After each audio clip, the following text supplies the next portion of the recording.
Hello friends, இன்றைக்கி நம்ம ஒரு ஸ்நாக்ஸ் ரெசிபி தாங்க பார்க்க போகிறோம். டீ கடைகளில் கிடைக்கிற மாதிரியான நல்ல சுட சுட மொறுன்னு நல்ல ஒரு காரசாரமான உருளைக்கிழங்கு மசாலா போண்டா தாங்க இன்றைக்கி ரெடி பண்ண போகிறேன். இந்த உருளைக்கிழங்கு மசாலா போண்டா கூட இன்னும் ஒரு பொருள் சேர்த்து தாங்க ரெடி பண்ணியிருக்கேன். அதை நம்ம வீடியோக்குள்ளே போய் பார்க்கலாம். டேஸ்ட் ரொம்பவே சூப்பராக இருக்கும். நல்ல ஒரு சாயந்தர நேரத்தில் இந்த மாதிரி சுட சுட காரசாரமான 3 போண்டா எடுத்து வச்சு ஒரு கரண்டி கெட்டி சட்னி எடுத்து வச்சு இஞ்சி ஏலக்காய் டீயோட சாப்பிடும்போது டேஸ்ட் அந்தளவுக்கு நல்லா இருக்குங்க. உருளைக்கிழங்கு மசாலா போண்டா பிரிஞ்சு வராமல் இருக்கிறதுக்கும் போண்டா கொஞ்சம் கூட எண்ணெய் குடிக்காமல் இருக்கிறதுக்கும் மாவுலாம் எந்த பக்கத்தில் மிக்ஸ் பண்ணணும் அப்படின்ற ஃபுல் டீட்டெயில் வீடியோ தாங்க பார்க்க போகிறோம். இந்த வீடியோவில் நிறைய டிப்ஸ் அண்ட் ட்ரிக்ஸ் எல்லாம் இருக்குது. வீடியோ ஸ்கிப் பண்ணாமல் பாருங்கள். வாங்க இப்போ நம்ம சுட சுட மொறுன்னு உருளைக்கிழங்கு மசாலா போண்டா எப்படி ரெடி பண்ணுறோம் அப்படின்றத வீடியோக்குள்ளே போய் பார்க்கலாம். முதல்ல நம்ம போண்டா ரெடி பண்ணுறதுக்கு உருளைக்கிழங்கு பார்த்திங்கன்னா ஒரு 3 பெரிய உருளைக்கிழங்கு எடுத்திருக்கேன், 4 பெரிய வெங்காயம் எடுத்திருக்கேன், 5 பச்சை மிளகாய் எடுத்திருக்காங்க. இதில் பார்த்திங்கன்னா ஒரு பேக்கெட் பன்னீர் சேர்க்க போகிறோம். நம்ம உருளைக்கிழங்கு மசாலா போண்டா கூட பன்னீர் சேர்த்து தாங்க இன்றைக்கி நம்ம போண்டா ரெடி பண்ண போகிறோம். இஞ்சி பூண்டு பேஸ்ட்டு நம்ம அரைச்சி எடுத்துக்கலாம். முதல்ல நம்ம உருளைக்கிழங்கை கட் பண்ணிவிட்டு குக்கரில் வேக வச்சிடலாங்க. இது ஒரு 400 கிராம் அளவுக்கு வரும். உருளைக்கிழங்கு குக்கர்லேயே சேர்த்துட்டேன். திரும்ப ஒரு தடவை வாஷ் பண்ணிடுறேன்.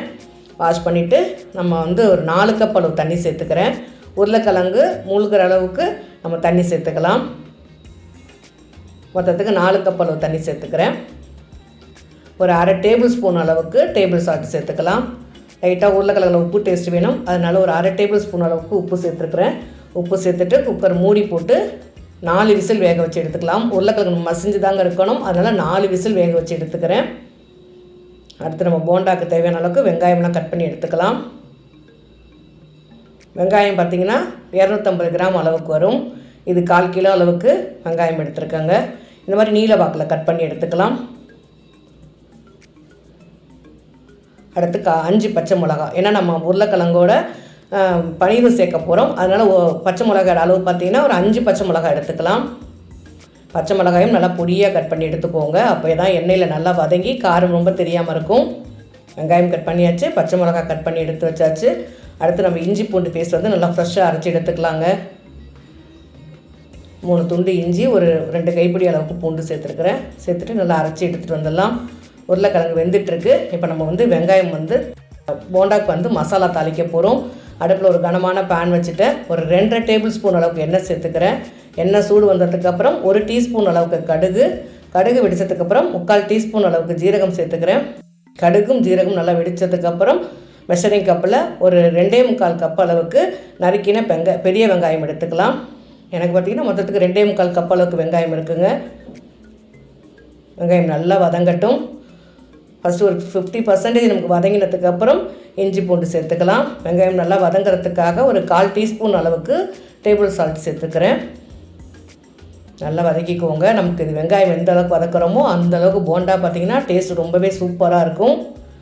வெங்காயம் பாதி அளவுக்கு வதங்கிடுச்சு பாருங்கள். இப்போ ஒரு 50% நல்லா கண்ணாடி பதம் வதங்கி ரெடி ஆகிடுச்சு. இந்த ஸ்டேஜில் நம்ம இஞ்சி பூண்டு பேஸ்ட்டு சேர்த்துக்கலாம். ஒரு 1.25 டேபிள் ஸ்பூன் அளவுக்கு இஞ்சி பூண்டு சேர்த்துக்கிறேங்க. இஞ்சி பூண்டோட பச்சை வாசனை வராத அளவுக்கு நல்லா வதக்கிக்கலாம்.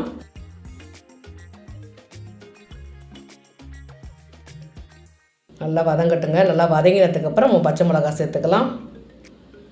உப்பு சேர்த்ததுனால அடி பிடிக்காமல் இருக்கும். உருளைக்கிழங்கு இது மாதிரி வெந்து ரெடி ஆகிடுச்சு. இப்போ நம்ம தண்ணி இல்லாமல் வடிகட்டிட்டு வேறு ஒரு பிளேட்டில் எடுத்து ஆற வச்சிடுறேன். இந்த மாதிரி நல்லாவே வெந்து வந்திருக்கணுங்க. அப்போ தான் மசாலா போண்டா செய்யும்போது உருளைக்கிழங்கு தனித்தனியாக தெரியாமல் இருக்கும். நல்லா சேர்ந்த பைண்டிங்காக நல்லாயிருக்கும். அதனால் உருளைக்கிழங்கை நல்லாவே வேக வச்சு எடுத்துருக்கிறேன். ஒரு 5 பச்சை மிளகாய் அளவுக்கு கட் பண்ணி நம்ம வெங்காயத்தோடு சேர்த்துக்கலாம். பச்சை மிளகாயும் நல்லா வதங்கட்டுங்க. 1 டீஸ்பூன் அளவுக்கு மஞ்சள் தூள், ஒரு 1.5 டீஸ்பூன் அளவுக்கு தனி மிளகாய் தூள் சேர்த்துக்கிறேன். காரத்துக்கு இந்த அளவுக்கு தாங்க சேர்த்துக்கிறேன். அடுத்து 1 டீஸ்பூன் அளவுக்கு கறி மசால் தூள் சேர்த்துக்கலாம். அடுப்பு லோ ஃப்ளேமில் வச்சுட்டு மிளகாத்தூள், கறி மசால் தூள், மஞ்சள் தூள் எல்லாம் சேர்த்து நல்லா மிக்ஸ் பண்ணிக்கலாம். ஒரு 2 நிமிஷம் நல்லா மசாலாலாம் சேர்ந்து ஒரு 2 நிமிஷம் லோ ஃப்ளேம்லேயே நல்லா வேகட்டும். நல்லா வதங்கினதுக்கப்புறம் காஷ்மீரி மிளகாய் தூள் கலருக்காக ஒரு அரை டீஸ்பூன் அளவுக்கு சேர்த்துக்கலாம். நல்லா பொடியோட பச்சை வாசனை போகணுங்க. அது மாதிரி 2லேருந்து ஒரு 3 நிமிஷம் நல்லாவே வதக்கிக்கலாம். உருளைக்கிழங்கு இது மாதிரி வெந்து ஓரளவுக்கு நல்லா ஆறிடுச்சு. இந்த ஸ்டேஜில் நம்ம 2-3 உடச்சிட்டு நம்ம அப்படியே சேர்த்துக்கலாங்க. கலரும் போது நமக்கு நல்லா கரெக்டாக பைண்ட் ஆகிடும். இது மெஷரிங் கப்பில் பார்த்தீங்கன்னா உருளைக்கிழங்கு 3 கப் அளவுக்கு இருக்குங்க. எனக்கு மசித்த உருளைக்கிழங்கு 3 கப் அளவு சேர்த்துட்டேன். ஒரு அரை டேபிள் ஸ்பூன் அளவுக்கு டேபிள் சால்ட் சேர்த்துக்கலாம். சேர்த்துட்டு கொஞ்சமாக கொத்தமல்லி தூவிட்டு அப்படியே நம்ம மிக்ஸ் பண்ண வேண்டியதாங்க. மசாலா சூப்பராக ரெடி ஆகிடுச்சு. இதுவே நல்லா கமகமான வாசனையாக சூப்பராக இருக்குங்க. வெங்காயத்தோட உருளைக்கிழங்கு சேர்ந்து நம்ம நல்லா அல்வா பக்குவத்துக்கு நமக்கு நல்லா ரெடி ஆகணும். இப்படி நம்ம கலரும் போது நல்லா திரண்டு வரணும். அந்த பக்குவத்துக்கு நம்ம நல்லா கலரி எடுத்துக்கணும். அடுப்பு ஓரளவுக்கு லோ ஃப்ளேமில் மீடியம் ஃப்ளேமில் வச்சுக்கோங்க. வச்சுட்டு இந்த மாதிரி நல்லா கலரி எடுத்துக்கோங்க. வெங்காயமும் உருளைக்கிழங்கும் உருவமே தெரியக்கூடாது. அந்த மாதிரி நல்லாவே சேர்ந்து நல்லா வதங்கி ரெடி ஆகிடுச்சு.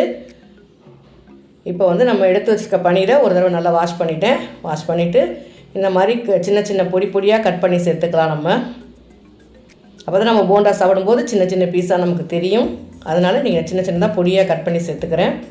நம்ம பெரிய பீஸாக போட்டோம்னா நமக்கு உருண்டை பிடிக்க வராது. அதனால் நீங்கள் பொடியாக கட் பண்ணி சேர்த்துக்கலாம். இது 200 கிராம் அளவுக்கு பன்னீருங்க. இது ஒரு பாக்கெட் பன்னீர் அப்படியே சேர்த்துக்கலாம். நறுக்கின பன்னீர் பார்த்திங்கன்னா மெஷரிங் கப்பில் 1 கப் அளவுக்கு வந்தது. உருளைக்கிழங்கு மசாலா நல்லாவே வதங்கி ரெடி ஆகிடுச்சு. நல்லா வதங்கினதுக்கப்புறம் நம்ம கட் பண்ணி வச்சுருக்கக்கூடிய பன்னீரை சேர்த்துக்கலாம். பன்னீர் சேர்த்து நல்லா மிக்ஸ் பண்ணிக்கோங்க. அடுப்பு நல்லா ஹை ஃப்ளேமில் தாங்க வச்சுருக்கேன். அப்போ தான் நமக்கு சேர்த்து வதக்கும் போது தான் பன்னீரில் உப்பு காரம்லாம் நமக்கு நல்லா சேர்ந்து இருக்கும். தனியாக போட்டோன்னா நமக்கு அந்தளவுக்கு உப்பு காரம் தெரியவே தெரியாது. இது ரொம்பவே கரெக்டாக இருக்குங்க. உப்பு காரம்லாம் ரொம்பவே கரெக்டாக இருந்தது எனக்கு. இந்த மாதிரி பன்னீரும் சேர்ந்து நல்லாவே மிக்ஸ் ஆகிடுச்சு. பன்னீர் சேர்த்து ஒரு 4-5 நிமிஷம் இந்த மாதிரி நல்லா பேனில் ஒட்டாத அளவுக்கு வரணும். நல்லா அல்வா பக்குவத்துக்கு வரணும். லாஸ்ட்டாக கொஞ்சமாக கொத்தமல்லி தூவிட்டு நம்ம அப்படியே அடுப்பு ஆஃப் பண்ணிடலாங்க. சூப்பராக உருளைக்கிழங்கு மசாலா வித்து பன்னீரோடு சேர்த்த மசாலா சூப்பராக ரெடி ஆகிடுச்சு ஃப்ரெண்ட்ஸ். நம்ம அப்படியே இதை எடுத்து நம்ம ஒரு பிளேட்டில் போட்டு ஆற வச்சிடலாம். நல்லா ஆறிட்டு இருக்கட்டும். ஆறினதுக்கப்புறம் நம்ம உருண்டைகள் பிடிச்சிக்கலாம். இந்த மாதிரி பேனில் ஒட்டாத பக்குவத்துக்கு வந்துருச்சு பாருங்கள். இது நல்லா ஆறினதுக்கப்புறம் உருண்டை பிடிச்சிக்கலாம். பன்னீர் உருவமே தெரியலை. ஆனால் சாப்பிடும்போது நமக்கு பன்னீர் நல்லா சின்ன சின்ன பீஸ் நல்லா தெரியுங்க. இது அப்படியே ஆறிட்டு இருக்கட்டும். நம்ம அதுக்குள்ளே போண்டாக்கு மாவு மிக்ஸ் பண்ணிக்கலாம். ஒரு பவுல் எடுத்து வச்சுருக்கிறேன். மெஷரிங் கப்பில் 2 கப் அளவுக்கு கடலை மாவு, 3/4 கப் அளவுக்கு அரிசி மாவு, நயம் அரிசி மாவு, நல்ல நைஸாக இருக்கக்கூடிய அரிசி மாவு சேர்த்துக்கிறேன். 1/4 டீஸ்பூன் அளவுக்கு பெருங்காயத்தூள் சேர்த்துக்கலாம். 1 டீஸ்பூன் அளவுக்கு டேபிள் சால்ட் சேர்த்துக்கலாம். முதல்ல 1 டீஸ்பூன் அளவுக்கு தனி மிளகாத்தூள் சேர்த்துக்கிறேன். திரும்ப ஒரு அரை டீஸ்பூன் அளவுக்கு சேர்த்துக்கலாம். 2 பிஞ்ச் அளவுக்கு சோடா உப்பு சேர்த்துக்கலாங்க. அதிகமான அளவு சேர்த்தோன்னா நமக்கு போண்டா எண்ணெய் குடிக்கும். அதனால் 2 பிஞ்ச் அளவுக்கு மட்டும் நம்ம சோடா உப்பு சேர்த்தா போதும். காரத்துக்கு 1/2 டீஸ்பூன் அளவுக்கு தனி மிளகாத்தூள் சேர்த்துருக்குறேன். எல்லாம் சேர்த்துட்டு முதல்ல மெஷரிங் கப்பில் 1 கப் அளவு தண்ணி சேர்த்துக்கிறேன். ஏன்னா நமக்கு பேட்டர் பார்த்திங்கன்னா கொஞ்சம் திக்காக தாங்க இருக்கணும். நல்லா ஓரளவுக்கு முதல்ல 1 கப் அளவு தண்ணி சேர்த்துட்டு ஒரு தடவை நல்லா மிக்ஸ் பண்ணிக்கலாம். திரும்ப ஒரு அரை கப் அளவு தண்ணி தேவைப்படும். எனக்கு இந்த மாவு மிக்ஸ் பண்ணுறதுக்கு மொத்தத்துக்கு 1.5 கப் அளவு தண்ணி ரொம்பவே கரெக்டாக இருந்ததுங்க. ரொம்ப தண்ணியாக இருந்தாலும் போண்டா நம்மளால் நினச்சி போட முடியாது. அதனால் ஒரு மாவு பார்த்திங்கன்னா நல்லா திக்கான பக்குவத்துக்கு நல்லா ஃபைனாக நல்லா மிக்ஸ் பண்ணி எடுத்துக்கணும். இங்கே பாருங்கள் நல்லா வெண்ணெய் மாதிரி நல்லா மிக்ஸ் ஆகணுங்க. எனக்கு இந்த மாவு மிக்ஸ் பண்ணுறதுக்கு மொத்தத்துக்கு 1.5 கப் அளவு தண்ணி ரொம்பவே கரெக்டாக இருந்தது.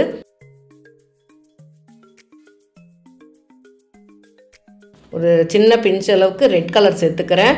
ஃபுட் கலரில் ரெட் கலர் சேர்த்துக்கிறேன். தேவைன்னா சேர்த்துக்கோங்க. உங்களுக்கு தேவையில்லைன்னா நீங்கள் சேர்த்துக்க வேண்டாம். நான் சும்மா கலருக்காக தாங்க சேர்த்துருக்குறேன். இந்த மாதிரி ஃபுட் கலர் சேர்த்துட்டு நல்ல பேட்டர் மிக்ஸ் பண்ணிக்கோங்க. இந்த மாதிரி நல்லா திக்காகவும் இருக்கணும். நல்லா ஷைனிங்காக இருக்குது பாருங்கள். மாவு எந்த அளவுக்கு நல்லா ஷைனிங்காக இருக்குது. அப்படி ஸ்பூனில் கோடு போட்டு காமிக்கிற பாருங்கள். இந்தளவு நல்லா திக்னஸ்ஸாக இருக்கணும். அப்போ தான் போண்டாவில் மேலே இருக்கக்கூடிய லேயர் பார்த்திங்கன்னா ஓரளவுக்கு நல்லா திக்காகவே இருக்கும். மாவு சூப்பராக ரெடி ஆகிடுச்சு ஃப்ரெண்ட்ஸ். இந்த மாதிரி நல்லா நைஸாக ஃபைனாக நல்லா மிக்ஸ் பண்ணி எடுத்துக்கோங்க. அப்படியே ஒரு பிளேட் போட்டு நம்ம மூடி வச்சிடலாம். ஒரு 10 நிமிஷம் ஆகட்டும். அதுக்குள்ளே நம்ம மசாலா பார்த்திங்கன்னா உருளைக்கிழங்கு பன்னீர் மசாலா நல்லாவே ஆறி ரெடி ஆகிடுச்சு. அப்படியே நான் சின்ன சின்ன உருண்டைகளாக நம்ம அப்படியே உருட்டி ஒரு பிளேட்டில் எடுத்து வச்சுக்கலாம். எனக்கு இந்த மாவுக்கு பார்த்திங்கன்னா மொத்தத்துக்கு 20 போண்டா அளவுக்கு வந்ததுங்க. இந்த உருளைக்கிழங்குக்கும் பன்னீருக்கும் சேர்த்து ஒரு 20 போண்டா நமக்கு சூப்பராக ரெடி ஆணுச்சு. இந்த மாதிரி அழகாக திக்காக வரும். திக்காக இருந்தால் தான் நமக்கு போண்டா நினச்சி போடும்போது அப்படியே ஷேப்பாக அழகாக வரும். கொஞ்சம் தொலைலாம் இருந்துச்சுன்னா உங்களுக்கு ஷேப் மாறி தாங்க போகும். 20 உருண்டைகள் எனக்கு ரொம்பவே கரெக்டாக வந்தது. அடுத்து பார்த்திங்கன்னா நம்ம சட்னியும் ரெடி பண்ணிடலாங்க. தேங்காய் சட்னி தான் இன்றைக்கி ரெடி பண்ண போகிறேன். போண்டாக்கு வந்து எண்ணெய் சூடு பண்ணிடலாம். போண்டா பொரிக்கிறதுக்காக ஒரு பேன் எடுத்து வச்சுட்டு எண்ணெய் சூடு பண்ணிவிட்டு லோ ஃப்ளேமில் வச்சுடுறேன். அதுக்குள்ளே நம்ம வந்து போண்டாக்கு தொட்டு சாப்பிட்றதுக்கு ஒரு தேங்காய் சட்னி சூப்பராக ரெடி பண்ணிடலாம். மெஷரிங் கப்பில் 1 கப் அளவு தேங்காய், நல்லா ஃப்ரெஷ்ஷாக துருவின தேங்காய் எடுத்துக்கிறேன். ஒரு 1/4 கப் அளவுக்கு பொட்டுக்கடலை, ஒரு 1/4 கப் அளவு தண்ணி சேர்த்துக்கிறேன். ஒரு சின்ன துண்டு இஞ்சி சேர்த்துக்கலாம். பெரிய பச்சை மிளகாவில் 1, திரும்ப ஒரு பாதி பச்சை மிளகா சேர்த்துருக்குறேங்க. இது ரொம்ப காரம்லாம் இருக்காது, ஏன்னா போண்டா நமக்கு காரமாக தாங்க இருக்கும். அதனால் இதுக்கு நம்ம ரொம்ப காரம் தேவையில்லை. ஒரு டீஸ்பூன் அளவுக்கு டேபிள் சால்ட் சேர்த்துக்கிறேன். சேர்த்துட்டு கொஞ்சம் குறைன்னு கெட்டி சட்னி அதாங்க இன்றைக்கி ரெடி பண்ணியிருக்கேன். நம்ம உருளைக்கிழங்குலாம் சேர்க்கறதுனால இஞ்சி சேர்த்து சட்னி அரைச்சிருக்கேங்க. அடுத்து பார்த்திங்கன்னா கடுகு, 2 காஞ்ச மிளகா, 1 கொத்து கருவேப்பிலை சேர்த்து நம்ம தாளிப்பு கொடுத்தாச்சு. நல்லா சூப்பரான தேங்காய் சட்னி அட்டகாசமாக ரெடி ஆகிடுச்சு.